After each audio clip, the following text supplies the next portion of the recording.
Hello, and welcome to Good News Rhode Island, the show about Rhode Island and the people and places and events that happen around us, that build our communities, and that make our life better. Today we're going to be talking to the Rhode Island Historical Society. We're very glad to welcome Morgan Griff, who's here, who's here as the Executive Director, and Alyssa Tardif, who's here as the Director of Education. And thank you both. I didn't realize how much you do until I read your webpage. I mean, I live near everything that's happening, but I still didn't realize how much you do. So thank you ahead of time on behalf of Roger Williams and all the people who have come to Fox Point and landed here and begun new lives, all the different ethnicities and people from all over the world. So thank you for keeping track of all of our histories. Thank you. You both started out as historians, I assume, but maybe not. We'd like to start the show by talking about how people get to doing the things that they do. So how about you, Morgan? Well, I started out with a deep love of museums, actually. And that's what brought me into it. At age 11, I decided that's where I wanted to be for the rest of my life, was working in museums. And then I became deeply interested in history. I had explored anthropology, and then American history just really struck me while I was in college. When I was working in Philadelphia towards my degree, I was fortunate enough to have an aunt move to Cape Cod, and she invited me up for a visit, and I took the train up to Providence. And she drove me around, and it was love at first sight, and I did whatever I could to get here, and luckily Brown saw fit to give me entrance to the PhD program in American Studies there, and I did my master's and PhD at Brown, studying American history and architecture and African American history. And I began working with the Rhode Island Historical Society on freelance exhibits and getting to know the kind of work that they did right down the street from Brown University. And I was fortunate enough, when I was completing my dissertation, to find out that they were creating an education center. And they asked if I would apply for the job of the first director of education for their new Newell D. Goff Center for Education and Public Programs.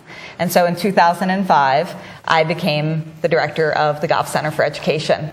And almost 2 years ago now, I was fortunate enough to become the executive director, the first woman executive director in nearly 200 years of the Rhode Island Historical Society. Thank you again. So yes, it was history and museums that brought me here. Well, that's a neat, sort of a logical progression, which is very nice to hear, and some serendipitous things too, of Very being in the much right so. place at the right time. And I think in Rhode Island, as everywhere, it's about getting out there, meeting people who do what you love, and getting to know what resources are in your community. If I hadn't reached out into the community of Providence, and I just stayed at Brown and looking inward at the work I was doing, I would have never known about the Rhode Island Historical Society. So that's a very important message for students here, because we have so many colleges and universities. Very much so. Absolutely. How about you, Alyssa? Well, I'm actually currently finishing up a PhD in English at Purdue University in Indiana, and history was always for me kind of a guilty pleasure. I didn't know that such a career existed, and I would, with my family, go to museums, go to historical sites, and always, reading historical fiction, and it was always a true passion of mine, and I knew that I wanted to be involved in education in some way. And when I moved back to New England to do some archival research for my dissertation project, I became a member of the Historical Society, sort of, knowing how important it was. There was an email that went out asking for help with some spring cleaning. So I needed to do some raking at the John Brown House Museum, and I wanted to help out. Find a job. But exactly. And it just so happened I had just applied for another position as a programs coordinator at the Society, and I, got to know the people, and they really shared sort of the passion that I had for, such a rich history we have in the States. And again, it's sort of right place, right time. Morgan had been promoted to executive director, and it's I'm just grateful to have been able to take over as the director of the Goff Center. So are you a writer as well? I am, yes. Historical fiction sort of on the side. Oh, that's fun. Yeah, so sure. You're finding tidbits to put into your novels. Yeah, well, and actually one chapter of my dissertation is about a Newport woman. So I've been able to include Rhode Island in the dissertation project as well. Fun, very fun. So you have a mission that's very important. Your sense is that the present is useful to prepare for the future and understand the past. I wonder if you'd talk about your mission a little bit. It's a little bit wordy for online, but maybe we can deconstruct it a little. Sure. I think for me, when I think of the mission of the Society, like so many others, our mission is to collect, protect, and share the history of all Rhode Islanders. So many people think that historical organizations only collect Roger Williams papers or the wealthy families and businesses. But in fact, our mission is specifically geared to share the stories of everyone who has made Rhode Island their home. This state has the highest percentage of immigrants of any state in the country since 1880. In the 20th century, we were the fourth busiest port of immigration in the country. And the story of all of those people, whether they were the original English colonists or whether they were the most recent Liberian immigrants to Rhode Island, it's their stories that we tell. And we share their artifacts and their materials. But our mission is to collect those stories because we do deeply believe that an understanding of the past helps create a better future and a more empathetic future. Sympathetic. Right? Suppose when we're from Liberia and just coming here and had stories to tell about how hard it was to get here and how difficult it was. We assume that it's difficult to find jobs or to find housing or to find schooling. Would you be interested in talking to that person? I think we're always interested in talking and accumulating those stories. We recently did a project at the Museum of Work and Culture in Woonsocket, which is one of our sites, dedicated to the story of immigration and labor, which many people associate, and the backbone of that story is the French-Canadian story. But in fact, over the last 5 years, we've been working on a project called Going to Work, which is collecting the stories of 20th and 21st century immigrants to Rhode Island. And it's about telling those stories of what were the challenges, what brought you here. And the reason we named it Going to Work was because universally the stories we heard was we came to Rhode Island for work. Right. And we came here and we were going to make it work. And assuming that there was a better way of life. Exactly. And it's that spirit that keeps bringing people here. And we spend a lot of time in Rhode Island thinking about the negatives, thinking about problems with the economy, thinking about politics. And in fact, we overlook the fact that this is a place that people all around the world look to and want to be part of. And I think we need to remember that. And having these conversations helps us understand that. And it also, I think, helps the people who share those stories put themselves in a context and understand that now this is their history too. And I have to ask you what language you use. We are fortunate enough that we have people who speak Spanish, German, French, all on staff. We don't have any Mandarin speakers at this point, but we have a wide community within the universities to be able to draw on people who can help us reach out in the languages that are appropriate. And then you have them all translated. Right now, we've mainly spent time collecting. You know, we have a lot of stories that are not even in English, that are not transcribed yet. So we can get some funding to collect those stories, but we can't we haven't yet have all the resources to do the translation work, which is actually much more labor intensive in many ways and much more costly than doing the other work. But right now we feel, as people are moving away, as older generations are passing away, that it's important for us to get those stories recorded, so that as we move forward, we will have, when we have the means to do it, we can translate and transcribe. Describe the buildings that you have now. You mentioned the Museum of Work and Culture, which is really quite a place. And if people are looking for things to do this summer, it seems to me that that would be one of the obvious sites. Sure. Well, yeah, so speaking of the summer, we actually have a concert series at another one of our sites, which is the John Brown House Museum. It's an 18th century house, and it was called the Magnificent Mansion by John Adams in the 18th century. And it's quite impressive. We're just very lucky to have that wonderful spot up on Benefit and Power Street. And during the summer, we have a concert series out on the lawn. The concert's under the elms, some beautiful, beautiful elm trees, and different types of music. We have some Latin jazz. I'm trying to think the what American Band, Atwater Donnelly. And then to contrast that, and again, we have the wonderful Aldrich House, which is our headquarters, also on the east side. Our library, which is a 19th century church that was turned into the Tockwatton branch of the public library system years ago, and now is our library since 1968. But we also do, as you mentioned, have the Museum of Work and Culture, which is a wonderful partnership with the city, and had been a partnership and still is with the corridor, the Blackstone Valley corridor. And that's a wonderful mill building that has been converted into a museum space.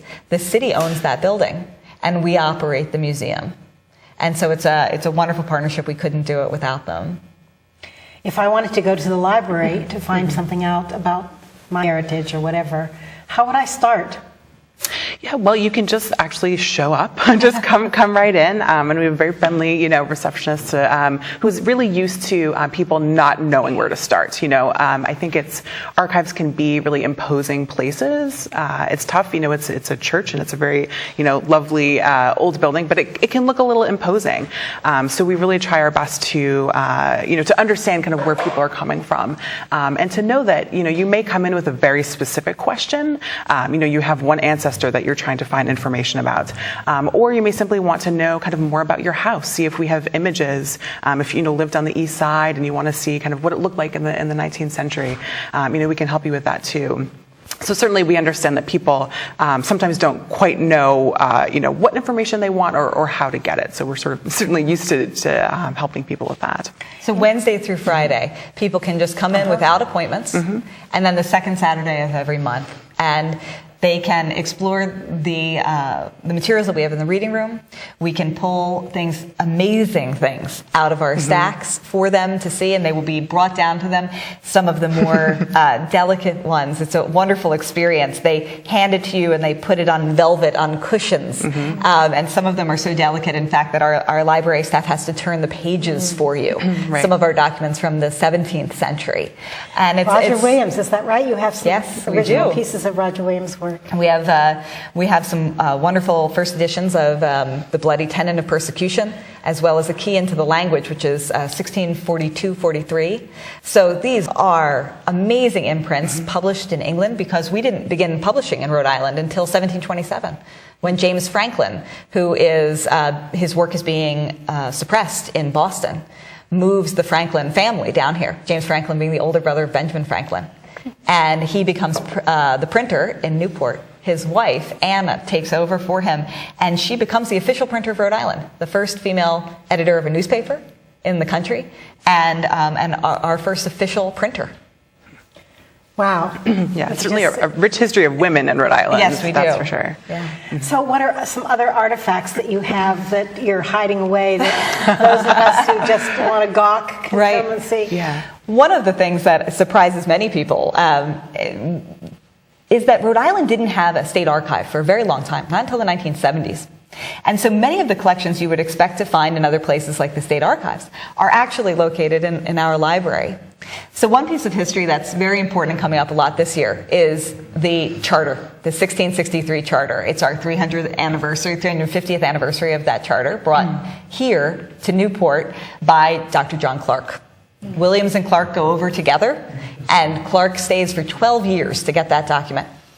And when he returns from England, talk about having to back up your data, they make 2 copies of this charter, which is more than 5 feet in length when written out. They make 2 copies. One is in our State House with the beautiful cartouche. One is at the Rhode Island Historical Society Library. The state has entrusted us to care for that.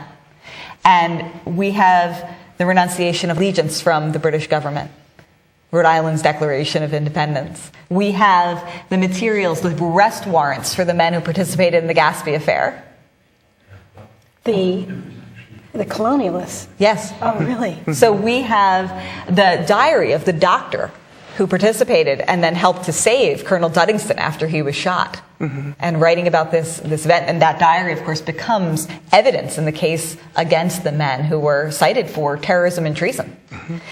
We have absolutely spectacular things, as well as from the 17th century on, the most comprehensive collection of newspapers published in and brought into Rhode Island up through the present day, including foreign language newspapers as well. So if you're interested in this material about your house, your family, your community, you can go in and search all of these on microfilm still. That's still the most stable format. People say, why don't you digitize it all? And in fact, the archival gold standard is still that same old reel that you get a little seasick reading. We have the Sanborn maps so that people can see the layout, how the layout of Rhode Island has changed over the years. But then we also have neat things from the 20th century. One of the things that we have is the NASA launch and reentry jacket from Sherwood Woody Spring, from Harmony, Rhode Island. So we have his reentry jacket. Who would have known? Who would know? I mean, most people don't even know Rhode Island has its very own astronaut. No, you know? Where is he? Is he still alive? I don't know the fate of Woody Spring, but it's a fascinating story. One of my favorite collections. We have wonderful women's diaries, starting in the 18th century. And I just remember last year I was interested in finding out more about holiday traditions in Rhode Island. And I paged, I want to say ordered, because they do really sort of serve you the material after. But I paged a 19th century diary from a teenager living on the East Side. And I just remember getting, you never know what it's going to look like. You don't really know what you're going to find. And they put it down kind of in the velvet and opened it up. And it was just, beautiful handwriting. She was 8 years old when she started the diary. And just sort of being there with this document, knowing that she had put her hand to the page. I mean, you feel, history is so immediate in that moment. You feel so in touch with that person.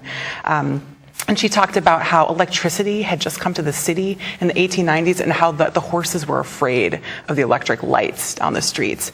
And it's things that, certainly we don't even think about today. But I think it allows you to, as much as you possibly can, kind of be in that place, in that time, and understand people a little bit better. Most of us grew up thinking history was maybe something that glazed our eyes a little bit because it was all taught wrong. It was taught about wars mainly. But now history is just so enlivened, and it helps us to understand ourselves and our own roots. But it also looks at other people and helps us to understand our mutuality. Sure. One of my favorite things that Alyssa has been working on since she's been at the Society has been a food project. Her Relishing Rhode Island project. And one of the ways, that very thing you're talking about, how can people connect with history and connect with each other? And food is such a great way to do that, just like music. It's one of those universal ways that we can start connecting and sharing these cultures and breaking down these barriers. And so you can go into our collection and request these, what were called receipt books, and get recipes from the 17th century on. And Alyssa has worked with the staff and on her own has replicated these recipes as well. And we even have had tastings for the staff and for the public, all following proper guidelines. Right. And it's just a wonderful way to get in touch with the fact that at different moments in history, the times, the days, life sounded different and it tasted different. And to me, as I said before, I haven't found a real time machine yet. And places like our library, the museums, the amazing historical sites and attractions throughout the state are as close to a time machine as I've ever gotten. You were telling me before we started the show about how many historical societies and special interest societies there are. Maybe you could talk about that, one of you. Yeah, absolutely. So we are undergoing now a project called the Rhode Project, and this is an online directory initiative, basically to get a sense of what the history and historical or cultural sector looks like in Rhode Island. And when we initially put our feelers out, we came up with over 500 such organizations in the state. I mean, it's incredible. That's more than there are cities. Yeah. Oh, yes. Yeah, absolutely. So I mean, there are libraries that have special collections that you wouldn't even know about. I was just down in North Kingstown on one of the surveys, and they have a wonderful collection of South County cookbooks that I'm not sure that people know about, but that's one of the things that we're trying to do is really get more public awareness about these amazing collections throughout the state. Because so many of these organizations are volunteer run. They're dedicated small staff or just people who love their community, love the ethnic group, religious group, their affinity organization that they've worked with for years, and they invest their hearts and souls into these organizations. Yeah. And we want to understand that landscape in Rhode Island, and we want to make sure that they're able to get the funding that they need, that people are able to access those collections and know where they are. And luckily, and preserve them well. Right, and Mellon Foundation saw fit to give us the funding to do this first phase. But we are learning so much about what's out there, and they're just such beautiful complements to what each other has. And it's really, to me, about looking at the synergy between these sites and looking at the amazing partnerships that can come out of it. And trying, I assume, to get those stories, those people who are doing the collecting now, are our memory. Yes. Are the state memory. And so I hope that you're collecting their stories too. And we have field workers who are going out and actually sitting with and interviewing and getting these stories rather than just sending out an email and saying, fill this out. We wanted people to have the experience of going out there and getting to know their communities. So these three field workers and project manager and field workers are getting an incredible education in this state. There's so much that's coming out of it already. I mean, we haven't even written sort of the white paper that comes out of it. But even down to, one organization was able to get funding for a large format scanner. And part of the funding was they wanted it to be shared with other organizations. And they had tried to get the word out, but I guess it hadn't reached as far as it could. But we're able to now bring that information to different sites who have been, of course, trying to find a large format scanner. It just so happens. And, it's small things like that really make a difference in the kind of work they're able to do. So as we see ourselves as the statewide repository for all this history, we also need to be a resource to all of these incredible historical resources. So what can we do for them? And what can they do for us in terms of what they're doing already, sharing, collecting, and preserving in their local communities, their areas, and the work that they love? We'd be nowhere without them. Yeah. Now, you take a lot of this material and you put it into curricula. And you have that curricula online, which blew my mind. We do. I could just read and go down, and as a teacher, I could just take it to my classroom and begin to teach with these materials or speak with you, I'm sure. Yes. Maybe you could talk just for a moment about that. Of course, yeah. We have about 40 lesson plans currently on the website. 40. Yeah, we're hoping, and always working to add more. We're actually right now in the third year of a 3-year grant on teaching American history. It's a federally funded grant, and we're working with Rhode Island teachers from different districts, basically giving them as much content as we possibly can to help with their teaching. And what we're able to do is at the end of the grant cycle, we can then take the materials the curricular materials that they've created, and put that up on our website so that it can be shared in the state, but then also, anyone access with the website. Internationally. Exactly. And, do you want to say some of the topics? I was just really interested. Yeah, sure. Immunization is one of the topics. Isn't that a great one? Yes, there's some great ones that came out of the Going to Work exhibit that Morgan mentioned. We also have slavery and citizenship. I think, certainly one of the stories that, isn't as well known as it could be in Rhode Island is, how implicit Rhode Island was in the slave trade, and talking about kind of African American history in the state. So we do a lot with that story as well. And one of my great passions, too, studying African American history. Southern New England, Rhode Island in particular, has one of the most amazing African diasporas of anywhere I've ever seen. And we need to remember, too, that Rhode Island played a huge role in the slave trade, but that community of people of African descent has been a vital part of Rhode Island since the 17th century, and it continues to be, and it is growing, and it is of great importance that we're collecting and sharing that history. And so some of those lesson plans as well are about a great trove of letters between a husband and a wife during World War II. An African-American woman living in Providence and her husband who's stationed in the South. And they are having just fabulous conversations about what was Providence like for an African American in the 1940s. And you have European Jewish history. We do. As one of them as well. Absolutely. And in fact, speaking of Jewish history, we just did a wonderful program with the Rhode Island Jewish Historical Association. It was a program at the Broad Street Synagogue in Providence, and it's currently undergoing, they're looking into kind of fundraising opportunities to revitalize the building, which is just absolutely stunning. It's beautiful. And a master's student at Brown University did oral histories with many of the past congregants, people who had lived in the neighborhood, and kind of what the structure and what the congregation had meant to them. And it was so exciting to be in the presence of people who cared so much about the past, and then about preserving it and continuing to make it available for people. We only have about 3 minutes left, but I see a paper in front of you that says 11 things you don't know about us. 3 minutes.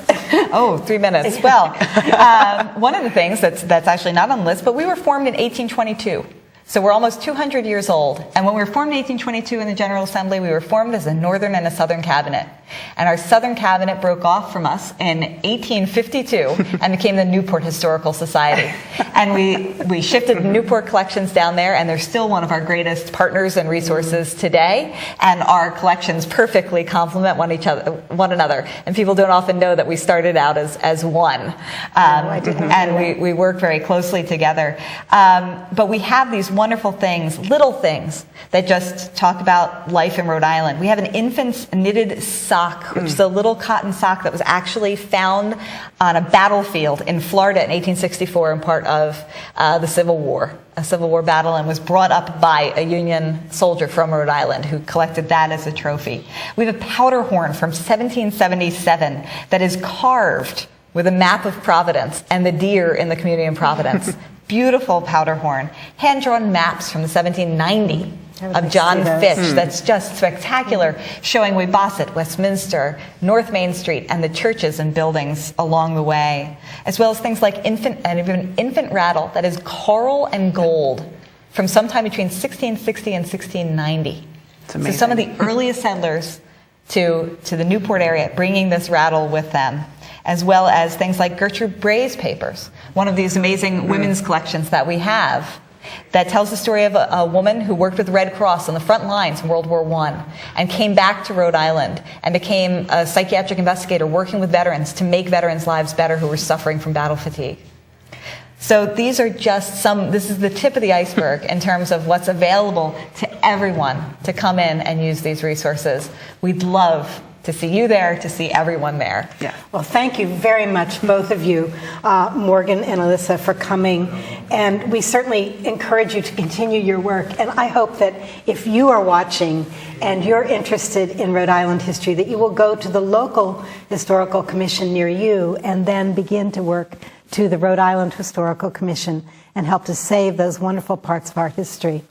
I want to close today with something different. I heard that the mother of the young man Sunil, who was found in the bay near us, had written something to the students at Brown, and I would like to read it. Take care of one another. Be gentle. Be compassionate. Be open to telling someone when it is you who is faltering. Lend your hand. We need it. The world needs it. Thank you for watching.